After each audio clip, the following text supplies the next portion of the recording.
As we've been talking in the last parashas, Israel is set apart. The people of God are set apart for a job. We, as God's people, we have a job to do. And that job is to make disciples. That job is to tell the people to follow the instructions of God, the Torah of God. Today in this teaching we will be talking about two episodes in the life of Messiah Yeshua. We will not be talking about parables, but episodes. Two things that happened, not just Yeshua telling a story. We will be talking about the fig tree. And like every other parable, this story, this episode in the life of Messiah Yeshua has two meanings. Yes, it is true, the way the story ends, when Yeshua said, if you tell this mountain to move into the sea and you believe it, it will happen. Yes, it's true, but that is not the only meaning that there is in this story. And we will be talking about that. Sometimes we read the literal, what's written, but we need to dig deeper to understand what we are reading. Like, why was Messiah Yeshua so angry with the fig tree? Why?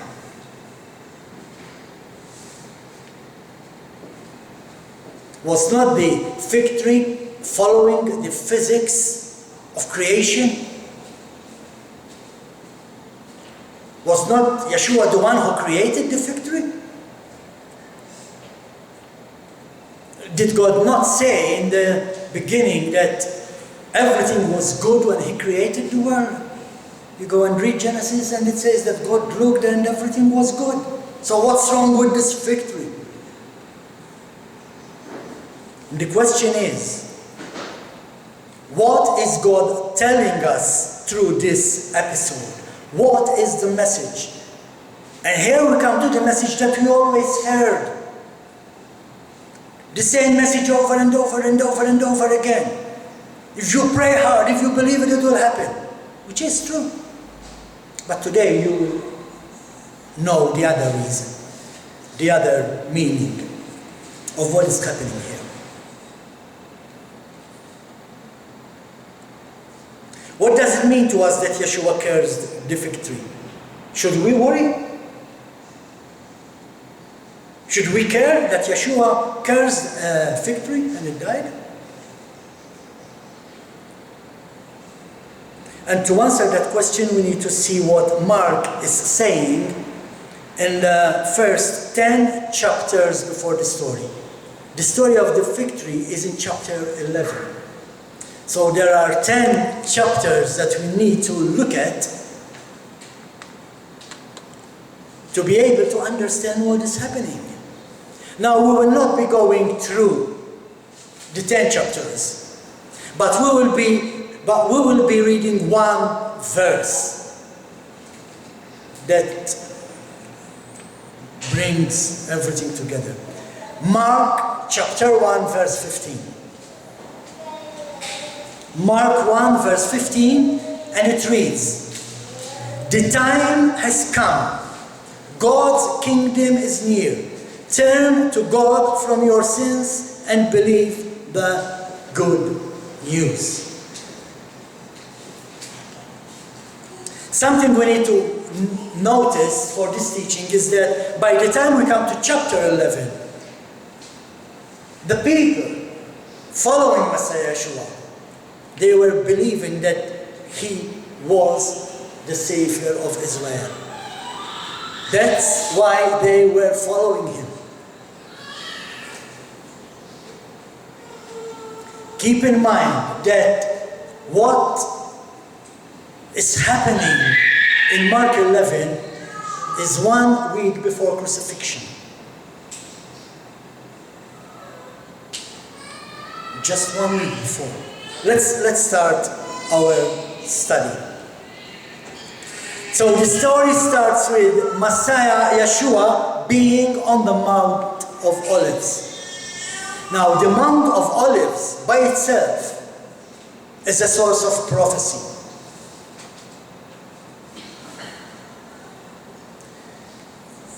And it's a place where even Yeshua gave a lot of prophecies from. But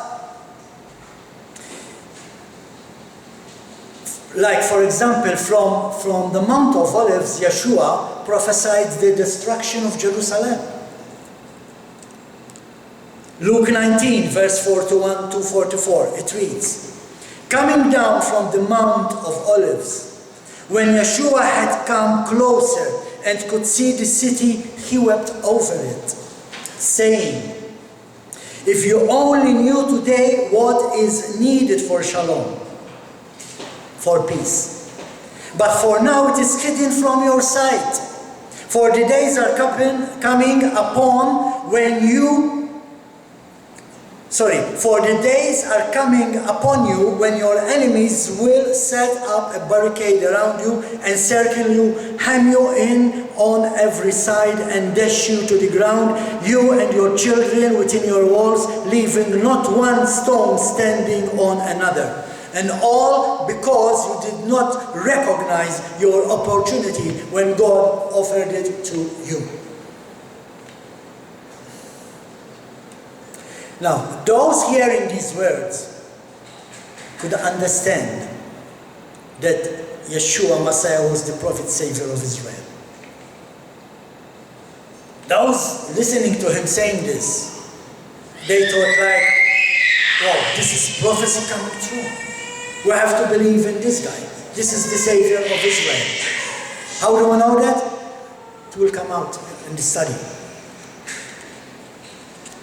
They knew, for example, the people listening to Yeshua, they knew what Zechariah prophesied about the Mount of Olives. So here we have Yeshua prophesying from the Mount of Olives, but the people listening to Yeshua, they knew what the prophet Zechariah said that is going to happen to the Mount of Olives. And it's written in the book of Zechariah, chapter 14, verse 9, where it says, "Then Adonai will be king over the whole world. On that day, Adonai will be the only one, and his name will be the only name." So for those who were witnessing this moment, they knew this verse from their Torah studies in the synagogues on Shabbat. They knew that the Messiah Yeshua was intentionally entering Jerusalem to free the Jewish people. That's why they gave him the welcome they gave him.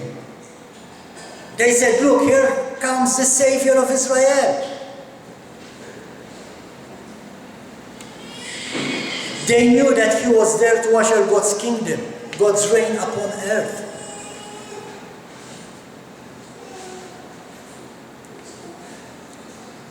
Yeshua entered Jerusalem riding on a donkey. And that's where it hits. Whoa, this must be him. Why?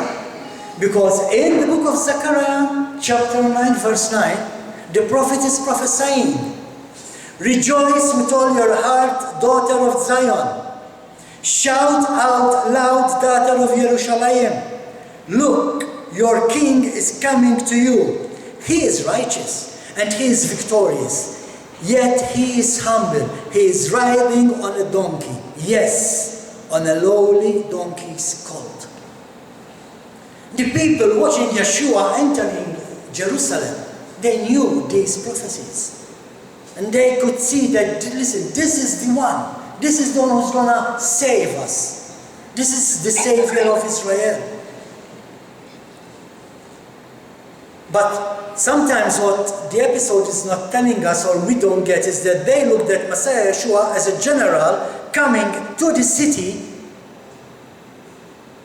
to conquer the Romans.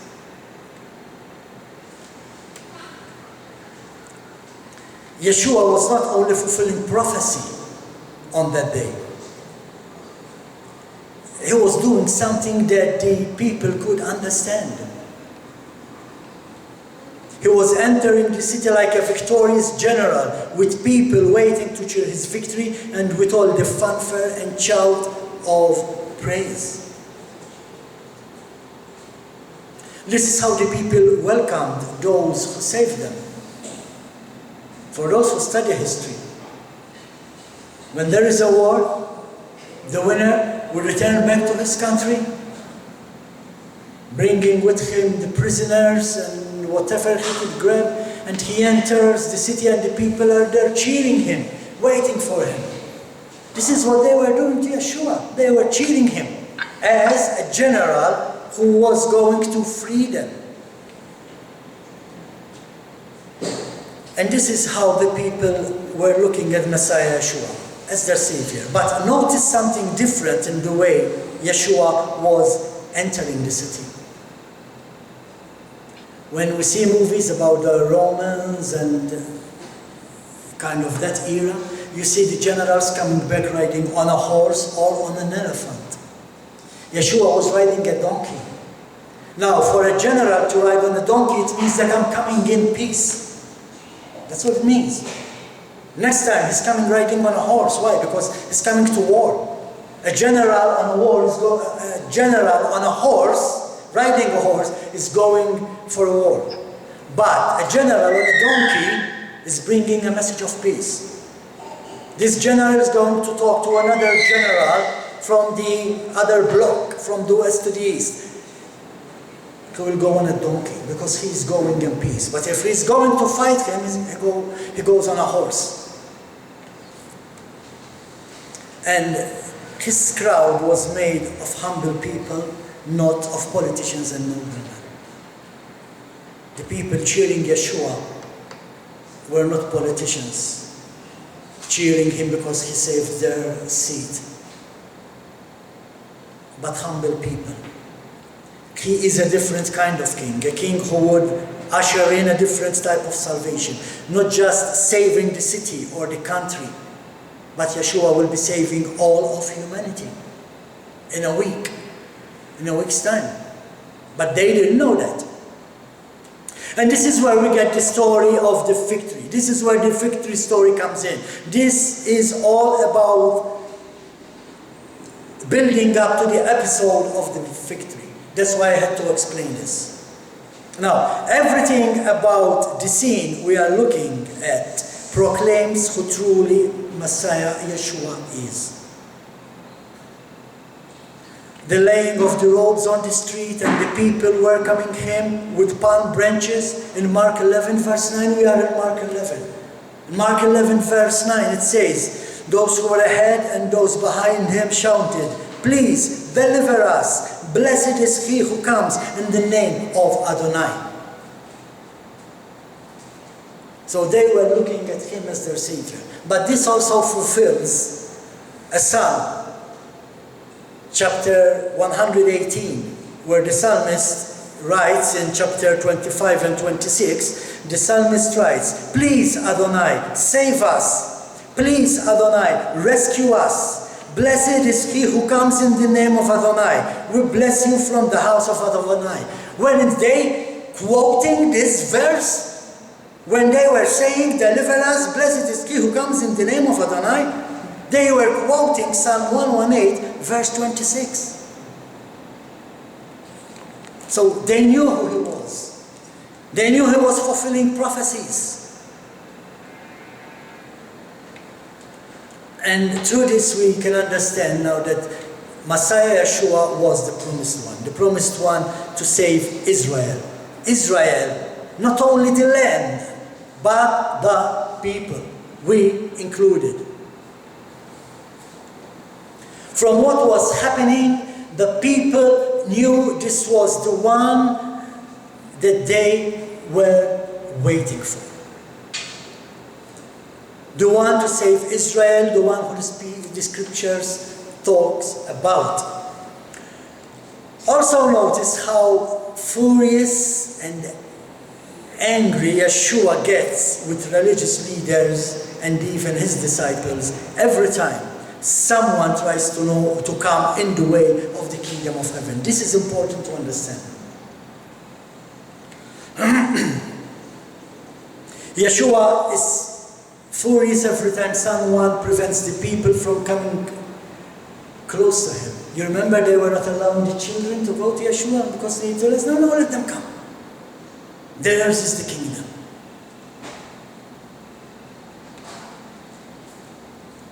And this is important to understand if we are to understand what is happening in the victory episode, because this is what is going to happen next. We will be looking at two different events that happened in the same day, in the same moment, which we always read and treat separately. Why? Because we have chapters and numbers. So today we read this chapter, tomorrow we read the other chapter. But no, this chapter and that chapter, they happened at the same time, one after the other. And that's how we need to read it if we want to get the full message of what is happening. In Mark 11, which is happening a day after the triumphant entry of Yeshua, we read that Yeshua was coming down from Bethany to Jerusalem by walk. He was hungry, and he stopped near a fig tree to eat from its fruit. Mark 11, verse 13. It reads, spotting in the distance a fig tree in leaf, he went to see if he could find anything on it. When he came to it, he found nothing but leaves. This is important. Know what you are reading.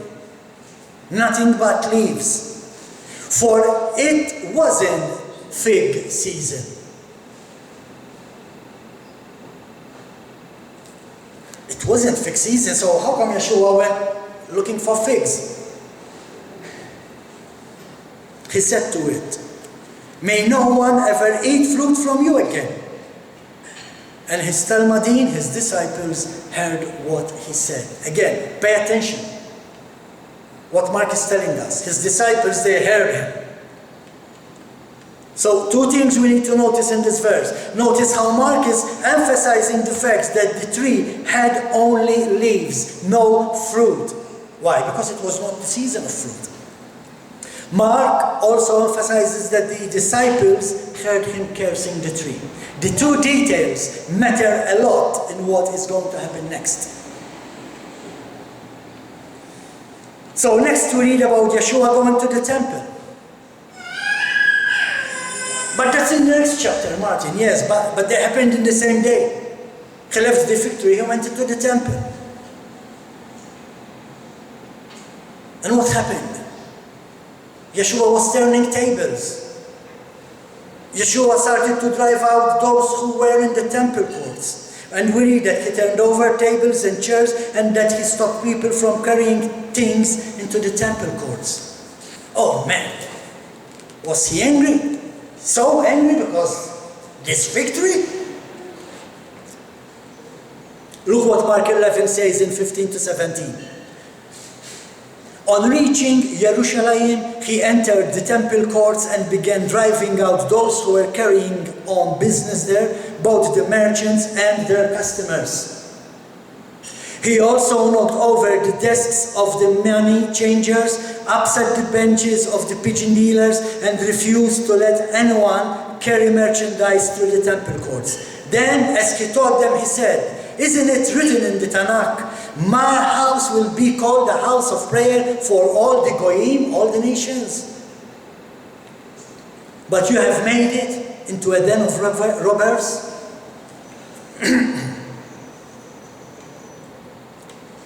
Never in all the episodes that we read about Yeshua did Yeshua act this way.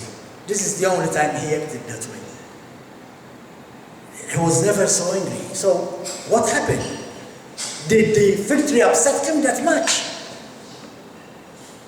Or is there something going on that we do not know about? We are not getting. And this is where we need to start paying attention to what we are reading, to what is happening. This is where we start to realize why cursing this victory matters so much. And it matters to us. Again, we are used to read one story and teach or be taught about it. But to understand what is happening, we need to read this chapter, study these chapters together. They need to be connected. Also, we need to know about the temple system and the nature of the victory to understand what is going on here. If you do not know what happens with the victory, you cannot understand what happened with the tree. If you don't know how it was, the system in the temple, you cannot understand why Yeshua acted the way he acted. So, let's talk a little about these two. In the time of Messiah, Yeshua, the temple consisted of different spaces. We all know that there was the Holy of Holies, the most holy place. Outside that, there was the holy place, where the menorah and the bread of presence were. The court for the priests. There was the court of Israel. There was the court for the woman. And the court for the Gentiles. For the Goyim. For those from the nations.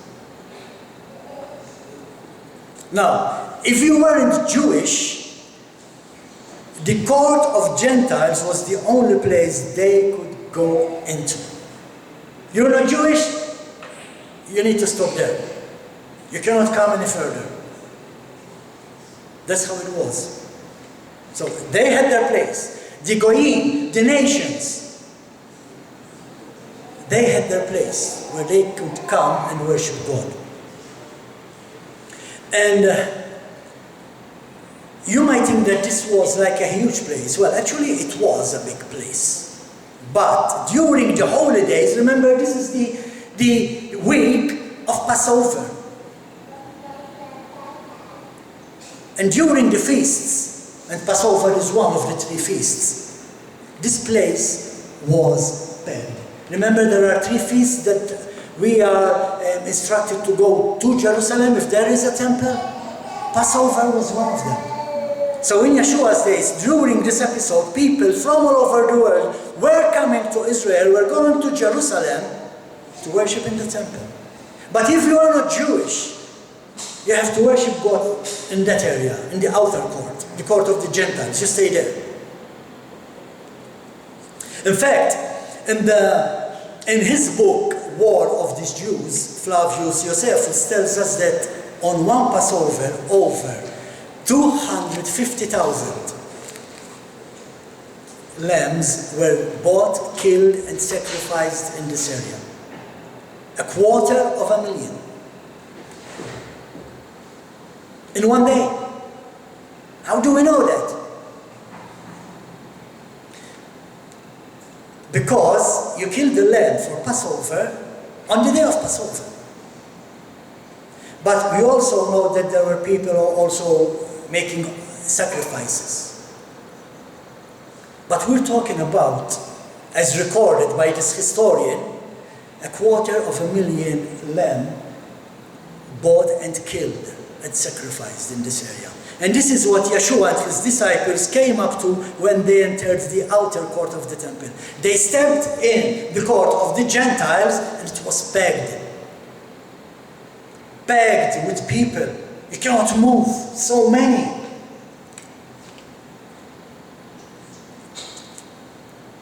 So here we ask the question. So why did Yeshua turn over the tables?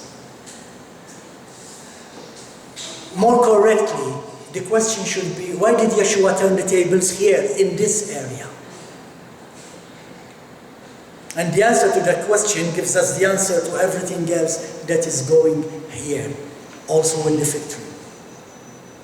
The court of the Gentiles was the only place where the Gentiles could go to worship.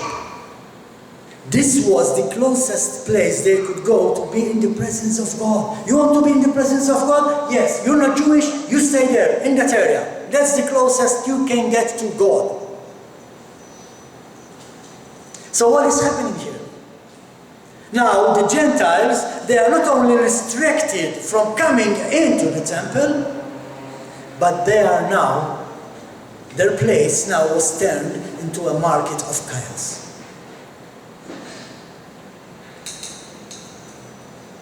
So what we see happening here is that the place created for Gentiles to worship God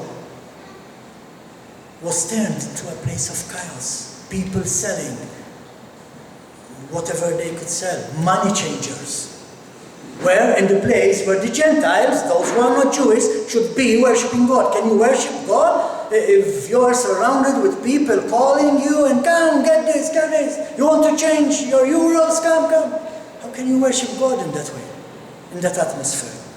They were being kept from worshipping God by the same people. Remember how we started this teaching.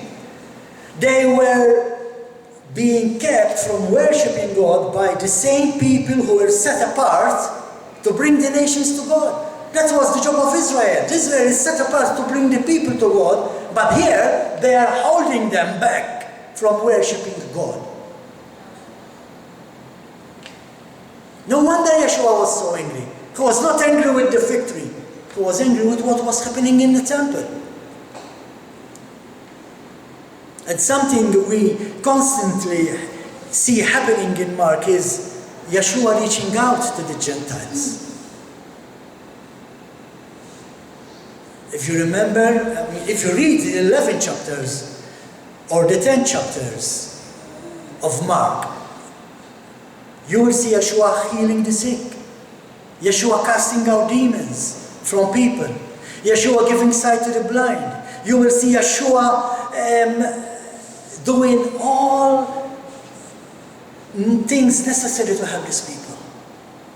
And these were all Gentiles. These were all Gentiles. And Yeshua used to go to them. And now he's here in the temple. And he's seeing the same people who should be bringing the people to God. They are now withholding the people to worship God. Something that Yeshua never taught is that the kingdom of God was only open to the Jewish people. Yeshua never said that. The kingdom of heaven is there for whoever chooses to walk in God's ways. Yet, here he is, in his Father's house, and the Gentiles are kept from worshipping God. The Jewish leaders are allowing chaos, so to stop the Gentiles from worshipping God. No wonder he flips. There was a reason not to stop the chaos, because through the chaos, the Gentiles cannot come and worship our God. They can go and worship their God. So let's create a chaos in their courts so they cannot worship. You get the picture? So let's see what happens next. Before going into the temple, Yeshua cursed the tree for not bearing fruit. Mark says it had nothing but leaves. It was full. It was beautiful inside. Yeshua saw the tree from afar and he said, wow, that tree looks good. Let's go and get something to eat. But it had only leaves. Why? Because it was not the season. And this is where we ask ourselves, so how come if it was not the season, Yeshua, the creator of the fig tree, did go to look for something to eat? But the thing is, we need to understand how the fig tree works. Before the fig season, The fig tree creates buds, and these buds are eatable. And if the fig tree has buds, it means that it is going to have figs in season. No buds, it means that there will be no figs in season. And this is why Yeshua was angry. He was angry because he could understand that this tree will not produce fruit in season. The buds indicate that the tree will produce a lot of fruit. So there were no buds, no fig tree, no figs, no fruit. In fact, Mark is saying that it was not the season for figs. And this is where the revelation of this episode comes in. It had no fig buds. It was an indication that this tree was not going to produce fruit. The job of the tree is to produce figs, to produce fruit. It's set apart to produce figs. Like an apple tree. An apple tree is set apart to produce what? Apples. So the fig tree was set apart, the fig tree is set apart to produce figs. And here comes Yeshua, and there's no buds, meaning there will not be any fruit. Remember, these people, they knew the scriptures, that's what we said. And they knew that the fig tree in the scripture represents who? Israel. The fig tree in the scriptures represents Israel. The people of God. I'm not talking about the people living in Israel. That's why I asked, should we be concerned that Yeshua cursed the fig tree if the fig tree is representing us? Now, what happens next? Going back from the same route, the tree got Peter's eyes. Peter saw the fig tree. It's in Mark 11. Mark 11, verse 21. Kepha, Peter, remembered and said to Yeshua, Rabbi, look, the fig tree that you cursed has dried up. Peter was shocked. He was seeing prophecy coming alive in front of his eyes.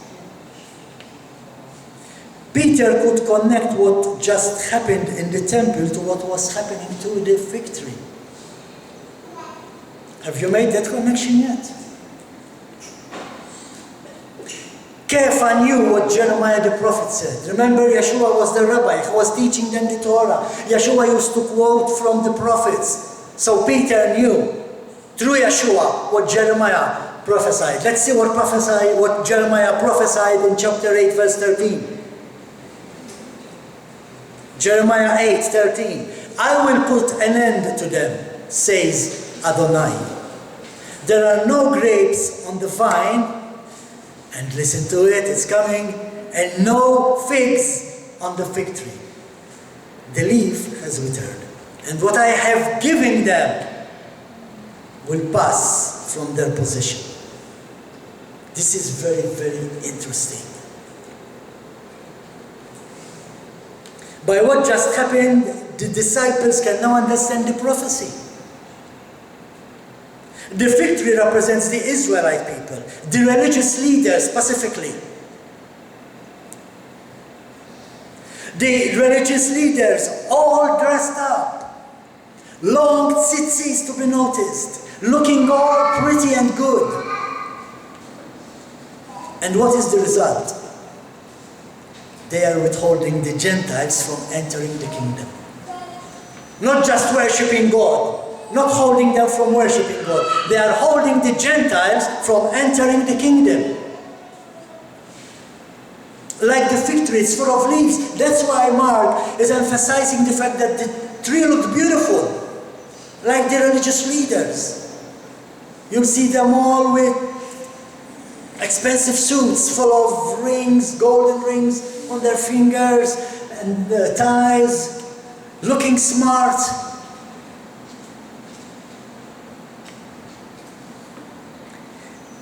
The religious leaders, the ones set apart by God to produce fruit by teaching the Torah to the nations, were like this fig tree, looking all beautiful but bearing no fruit.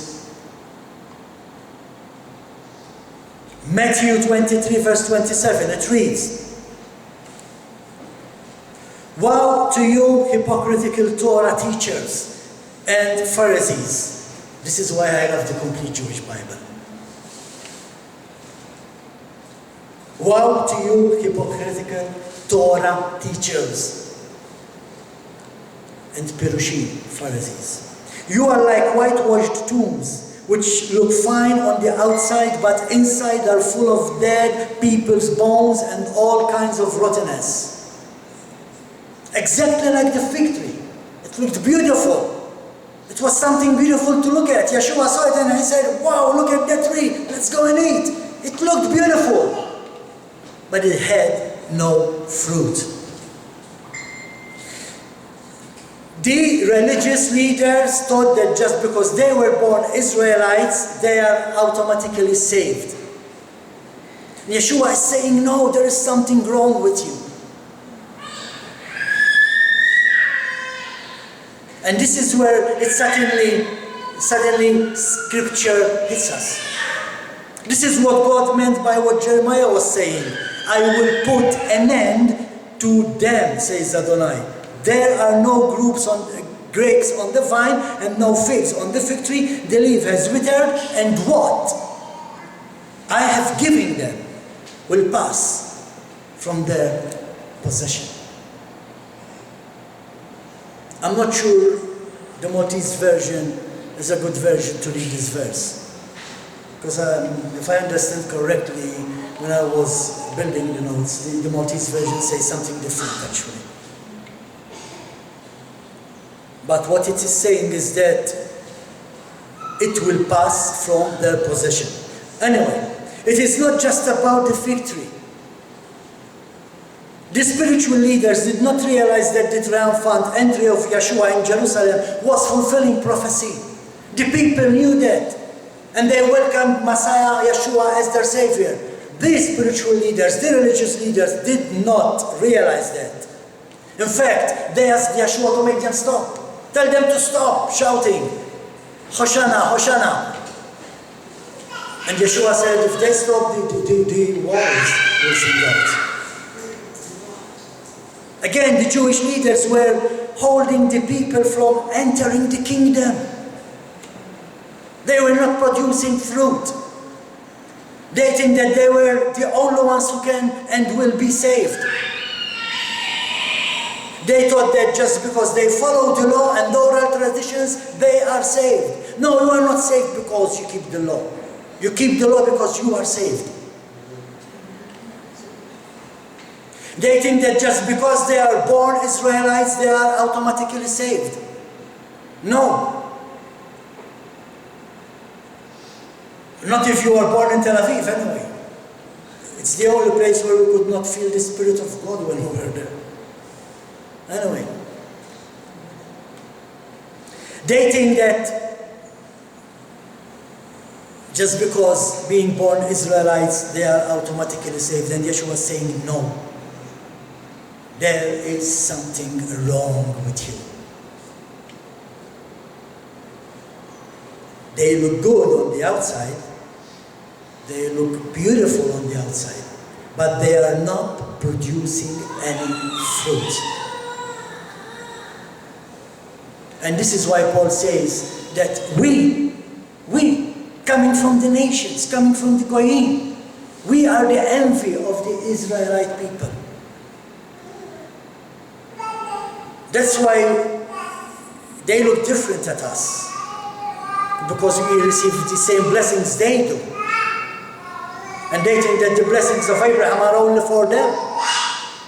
It's not something that Yeshua ever said. In fact, God is extending the promise beyond the Israelite people. In this week that we are talking, soon to happen. When Messiah Yeshua is crucified, he is opening the way for the nations to come in. So get this, people. Get this. Yeshua knows he's going to be crucified within a few days. So he can open the way for the people of the nations to come in. And here are his people holding the nations from coming to worship God. No wonder he was angry. No, he was not angry with the fig tree. He was angry with the people. The fig tree represents the people.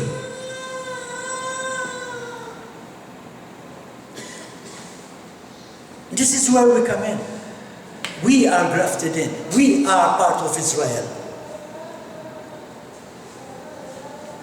That's why I started my teaching with, should we be concerned that Messiah, Yeshua, cursed the fig tree?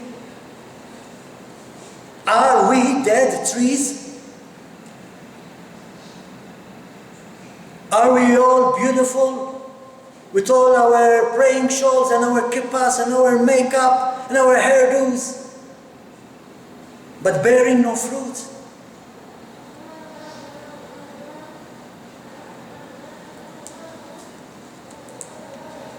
What was the Great Commission all about? Yeshua said, go. Go and do what?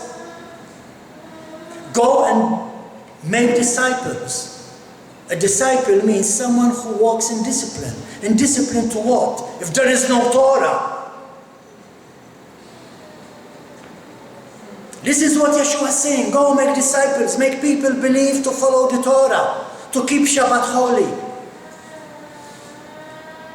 It's not easy for many people to lose all that money.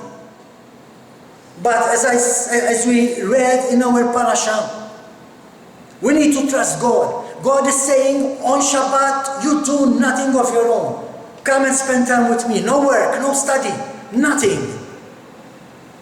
But God, I have an exam on Monday, no problem. You honor Shabbat, God will honor your exam. He will give you the wisdom to answer all the questions, to write all the essays, to make all whatever you need to write. But you need to follow the God of Israel. So Yeshua is telling us, go and make disciples. And again, this is our commission now. We as God's people, we are set apart. Set apart to what? Oh, we're set apart to enter eternity. No, you are set apart to make disciples. You have a job. We have a job.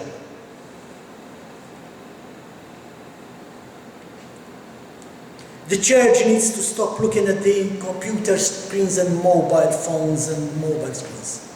This is one of the problems. I believe I've already said this, but during this COVID pandemic, with all the Zoom meetings and things like that, people got spiritually lazy and they prefer to stay home. That's not why you are set apart. You are not set apart to sit in your pajamas, eating toast, have coffee, and listen to me on YouTube. Again, please do that. And again, please like.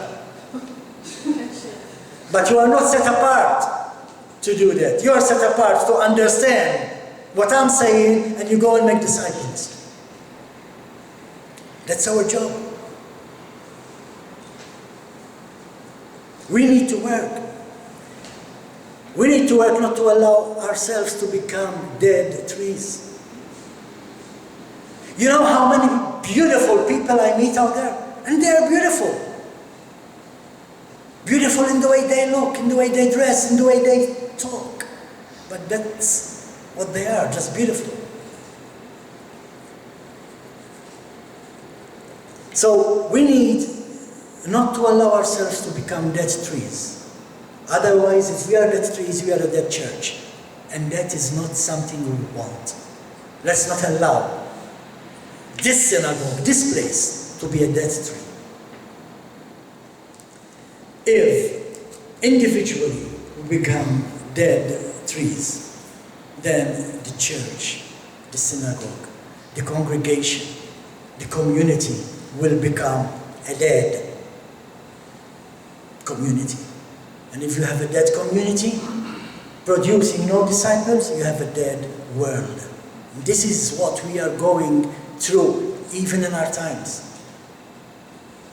So many dead trees.